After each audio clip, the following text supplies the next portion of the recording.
All right, ladies and gentlemen, what's good? Uh, Man, it was a long night last night. Man, I ain't getting into almost 2 o'clock in the morning. Uh, just chilling. How's your day? I hope this is top of the day, about 1 o'clock in the afternoon out here out in Las Vegas. If you guys are like out east or in the south, hopefully you had a good productive day today. All right, guys. Be safe if you guys decide to get on those roads. So I just happened to wake up, I don't know, 9, 10 o'clock, and I saw a couple of articles I want to talk about. One that I like to talk about is Voletta Wallace. Now, this is Biggie's mom, okay? I'm pretty sure by now, many people that are subscribed to a lot of these different, channels of people that look like me, that were, or let's say new people in the entertainment or sports and or sports industry probably already talked about this, and they got their different stories about Voletta Wallace. Okay, this is Biggie Small, the legendary rapper's mom. All right, passed away. Uh, Many reports are saying that she's 72. TMZ said that she's 78. All right, like TMZ, they I question them, but they do have a lot of credible information. Okay, even stuff on camera and all that. So I don't know, 72 or 78, but she's gone. She's no longer with us, there, ladies and gentlemen. All right, very, very, very lovely woman. Um, I always thought that she was a very, she has some, even though, I know she grew up in Brooklyn, but had a lot of elegance about herself. You know what I'm saying? Um, well manicured woman. Even like I've seen pictures of her older years, you know, then she's a very lovely looking lady. All right. I mean, you could tell that she ain't out there, wilding out. Um, I've been keeping up with those guys for years, probably since what, the early 90s. In fact, you can see a clip right on YouTube of Biggie when he was 13 and he's out on the block rapping and stuff like that. You know what I'm saying? Like battling, rapping and things like that. But let me not digress. Let's talk about Voletta here. I was saying keeping up with these guys in a way that uh, I didn't. They didn't have, and they didn't have a lot of stuff on her about in the internet. But I understood that she was an educator. Okay, she had something to do with you know working in the school system and that kind of thing, educating people. All right, and uh, I think that she did not like Biggie being in that type of industry. Okay, maybe she had desired him to be something else. Okay, instead of that, and she definitely didn't like Biggie selling drugs. Okay, and that kind of thing. She couldn't. Oh, she wasn't having it. All right. And Biggie got pinched, that kind of thing. Had a thing where his friend did his time for him and he ended up, rapping and ended up, running across Sean Combs, P. Diddy.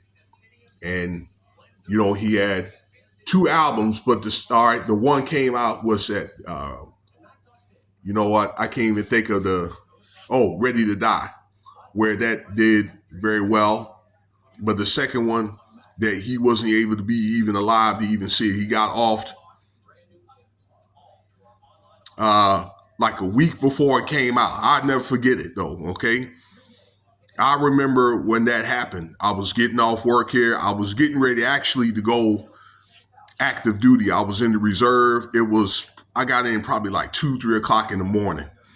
And, some of y'all like leave your TV on or to a certain channel and all that. I remember I had mine on in MTV. Okay. And the guy on MTV was talking about what happened, that he got offed and all that, in LA at that vibe party. But you saw it coming. Okay. You saw something like that coming. But particularly after Tupac, I think a year before that, got offed right out here in Las Vegas. Okay. And all that rap beef and all that. Okay. And, with faith involved and that type of stuff. And the stuff that happened at the Source Awards, okay, you knew that something, you could see something coming, like a war, all right? And it was really, if you looking at it now, it was really a whole bunch of nonsense, okay? Just some damn beef that got out of control. And now we look at, as we're older, we look at alleged sacrifices, okay, that's into this, okay? Sacrifices and a lot of money, okay, including some kind of insurance policy.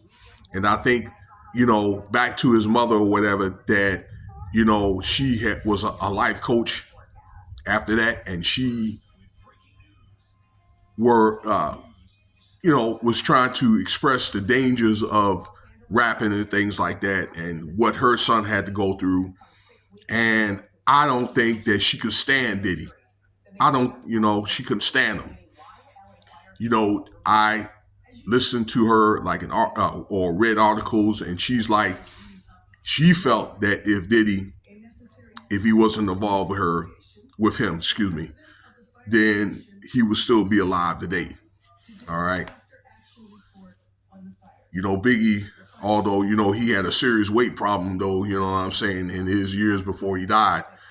Guy was like 25 and the guy could barely walk. But, it is what it is. But that's what she was mentioning. But she did, from reports that I saw, I'm listening to other guys talk, that he was, inducted in the Rock and Roll Hall of Fame. And, she sent her thanks to the industry and things like that on IG. So I have an IG account, but I don't really be on there like that, trying to push this type of content. So, and that's my fault. But that's what, I understand, my understanding. Maybe I ought to get on there and look at what she was saying. Okay.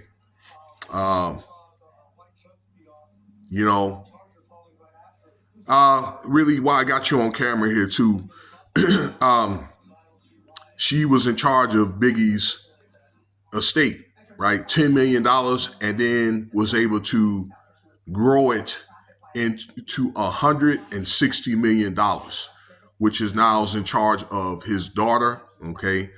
Biggie was survived by a daughter and son. All right. They're long grown. They're grown by now. All right. They're like, that girl's probably like 30 years old, and the son is, he's probably pushing 30. Okay. 25, probably all close to 30 by now. Excuse me. So, she did the right thing with the money. And that's definitely generational wealth, okay? To where when them children, they're going to have children, and they can, they could do some things. They could donate it, do whatever they got to do, as I'm hoping a lot of fallen rappers families are doing, or what a lot of rappers should be doing now, and some of them are. I think some rappers are finally catching the gist, although we still have rappers at a more rampant rate that are leaving us, okay? But that incident was definitely like one of the first, okay?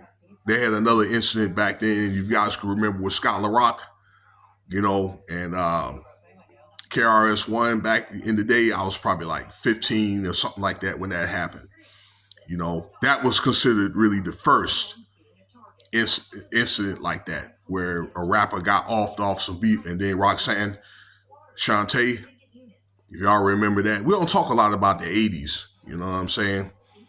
But I do remember a lot of stuff that happened in the 80s. But back to Caressa, Voletta, all right? Couple of last words. They say that she was under hospice care.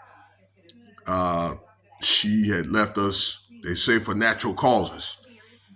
There's a debate over that that's over 72 years old and natural causes, but that's not the video for that.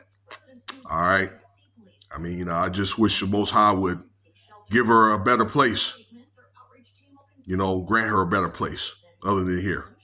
All right. Let me know what you think about the video here. Cash App $, which is $5 if you want to donate.